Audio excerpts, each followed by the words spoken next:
Hi, welcome to Mathi food tip. இன்றைக்கி நம்ம மஞ்சள் பூசணிக்காய் பச்சடி எப்படி பண்ணலான்னு பார்க்கலாம்.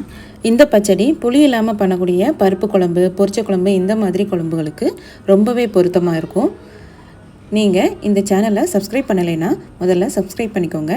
இந்த வீடியோவில் நான் பிகினர்ஸ்க்கு சில சமையல் குறிப்புகள்லாம் சொல்லியிருக்கிறேன். வாங்க இப்போ நம்ம பச்சடி எப்படி பண்ணலான்னு பார்க்கலாம்.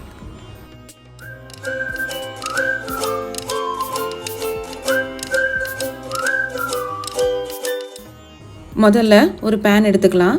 இப்போ நம்ம மஞ்சள் பூசணிக்காய், அதாவது பரங்கிக்கான்னு சிலர் சொல்லுவாங்க, இதை இந்த சைஸுக்கு கட் பண்ணி எடுத்துக்கோங்க. இதில் தோல் கனமாக இருக்கும், அதையெல்லாம் கட் பண்ணிவிட்டு உள்பக்கமாக விதை இருக்கும், அது போக அதோட சதப்பகுதியும் இருக்கும், அதையும் எடுத்துட்டு இந்த மாதிரி சைஸில் கட் பண்ணி எடுத்துக்கலாம். இதை இந்த பேனில் போட்டுட்டு கொஞ்சமாக தண்ணி ஊற்றிக்கோங்க. மூழ்கிற அளவு தண்ணி ஊற்றிக்கலாம். இந்த பச்சடி ஃபெஸ்டிவல் டயத்தில் 2-3 கறி பண்ணும் பொழுது சேர்த்து பண்ணால் ரொம்பவே சூப்பராக இருக்கும். இப்போ இதுக்கு தேவையான அளவு உப்பு போட்டுக்கோங்க. கூடவே ஒரு அரை டீஸ்பூன் அளவுக்கு மஞ்சள் பொடி போட்டுக்கலாம். நான் டிப்ஸ் சொல்கிறேன்னு சொல்லியிருந்தேன்ல, நீங்கள் எந்த காய்கறி சமைச்சாலும் புளி ஊற்றி பண்ணுற கறியாக இருந்ததுன்னா முதல்லையே புளியை ஊற்றாதீங்க. முதல்ல மஞ்சள் பொடியும் உப்பும் போட்டு மட்டும் வேக விடுங்க. மஞ்சளை முதல்லையே சேர்த்துடணும், இல்லைன்னா மஞ்சள் கடைசியாக சேர்க்கும் பொழுது வாசனை சீக்கிரம் போகாது. மஞ்சளோட நல்லங்குணம் மட்டும்தான் நமக்கு தேவை, அந்த வாசனை நமக்கு நல்லா இருக்காது கடைசியாக நீங்கள் போட்டிங்கன்னா. அதே மாதிரி காயில் உப்பு பிடிக்கணும், அதுக்காக முதல்லையே உப்பு போட்டு வேக விட்டுருங்க. இப்போ நம்ம புளியை ஊற வச்சுக்கலாம். ஒரு அரை லெமன் சைஸ் அல்லது சின்ன லெமன் சைஸ் அளவுக்கு புளியை தண்ணி ஊற்றி கொஞ்சம் பிரித்து விட்டு ஊற வச்சுக்கோங்க. இந்த பூசணிக்காய் வேகிறதுக்கு வெறும்னு ஒரு 5 நிமிஷம் போதும், அதுக்குள்ளே இது ஊறட்டும். அப்புறமா அதுக்குள்ளே ஒரு தேங்காய், ஒரு பெரிய சில் தேங்காவை சின்ன சின்னதாக கட் பண்ணி போட்டுட்டு கூட 1 ஸ்பூன் அளவுக்கு ஜீரகம் போட்டு இதை நல்லா பேஸ்ட்டாக அரைச்சி எடுத்துக்கோங்க. இப்போ காய் வெந்துட்டான்னு பார்க்கலாம். நல்லாவே வெந்துருச்சு. 5 நிமிஷம் போதும். நம்ம வெறும் மஞ்சளும் உப்பும் போட்டு வேக வச்சா சீக்கிரமாக வெந்துடும். இப்போ நீங்கள் மிளகாய் பொடி போட்டுக்கோங்க. 1 டீஸ்பூன் அளவுக்கு மிளகாய் பொடி போட்டுக்கலாம். அப்புறமா புளி தண்ணியை ஊற்றிக்கோங்க.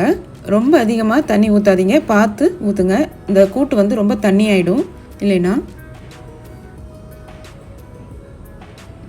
இதை ஊற்றிட்டு இதை லைட்டாக கலந்து விடுங்க. மெதுவாக, ஏன்னா பூசணிக்காய் எல்லாம் மேஷ் ஆகிடும். லைட்டாக கலந்து விடுங்க. இதை ஒரு 2 நிமிஷம் மட்டும் பச்சை வாசனை போகிற அளவுக்கு விட்டுட்டு நம்ம அரைச்சி வச்ச தேங்காய் பேஸ்ட்டை போட்டு கொஞ்சமாக தண்ணி ஊற்றி இதையும் மெதுவாக கலந்து விடுங்க. நீங்கள் புளி ஊற்றி பண்ணுற எந்த ஒரு இதாக இருந்தாலும் முதல்லையே புளி ஊற்றாமல் பண்ணி பாருங்கள். புளியோட வாசனை போகிறதுக்கு மொத்தமாக ஒரு 2 நிமிஷம் போதும். அதனால் காய் ஓரளவு வெந்தப்புறமா நீங்கள் புளி ஊற்றிட்டு அது ஒரு 2 நிமிஷம் விட்டுட்டு அதுக்கப்புறமா தேங்காய் பேஸ்ட் போட்டு கூட ஒரு 2 நிமிஷம் வேக விட்டிங்கனாலே போதும். மொத்தமாக 10 நிமிஷம் போதும் இந்த கறி பண்ணுறதுக்கு. இந்த 2 நிமிஷம் கொதிச்சிடுச்சு, நம்ம ஸ்டவ் ஆஃப் பண்ணிடலாம். இப்போ நம்ம தாளிச்சிக்கலாம். ஒரு சின்ன பேன் வச்சுக்கோங்க. அதில் 2 டீஸ்பூன் அளவுக்கு எண்ணெய் ஊற்றிக்கோங்க. ஒரு அரை டீஸ்பூன் அளவுக்கு கடுகு போட்டுக்கலாம். அப்புறமா சின்னதாக வெட்டி வச்சுருக்கிற சின்ன வெங்காயத்தை போட்டுக்கலாம். அப்புறமா கருவேப்பிலை போட்டுக்கலாம். சின்ன வெங்காயம் போட்டிங்கன்னா நல்லாயிருக்கும் டேஸ்ட்டு. இது நல்லா இந்த அளவுக்கு கலர் சேஞ்ச் ஆகிற அளவுக்கு நீங்கள் தாளிச்சிக்கோங்க. இப்போ நம்ம அதை பச்சடியில் போட்டுடலாம். எப்போதுமே இந்த மாதிரி பச்சடி பண்ணும்பொழுது நீங்கள் கடைசியாக தாளித்து ஊற்றுங்க. முதல்லையே தாளிச்சிட்டு பண்ணுறதை விட கடைசியாக தாளித்து ஊற்றினீங்கன்னா நல்ல மணமாக இருக்கும். இது இன்னொரு டிப்ஸு. இந்த ரெசிபியும் இந்த டிப்ஸும் உங்களுக்கு பிடிச்சிருந்ததுன்னா கண்டிப்பாக கமெண்ட்டில் சொல்லுங்கள். மதி ஃபுட் டிப் சேனலை லைக் பண்ணுங்கள், ஷேர் பண்ணுங்கள், மறக்காமல் சப்ஸ்கிரைப் பண்ணுங்கள். தேங்க்ஸ் ஃபார் வாட்சிங்.